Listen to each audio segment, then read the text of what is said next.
پناهگاه پردیس تبریز هستیم. ما الان پذیرای این زبونبسته هستیم در اینجا. من خواهش میکنم از همه شما عزیزان پناهگاه پردیس رو حمایت بکنید، چون اینجا با حمایت شما مهربونا هستش که داره میشه و ما میتونیم که در حقیقت خدمات بدیم به این زبونبسته ها. وقت غذاشون هستش و دارن آماده میشن بچه ها غذاهای پخته شده رو بهشون تقسیم بکنن. کامنت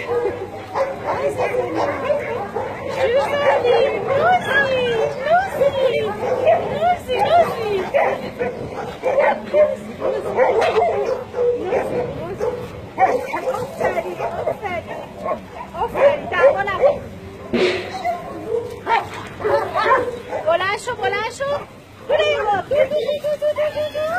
آفرین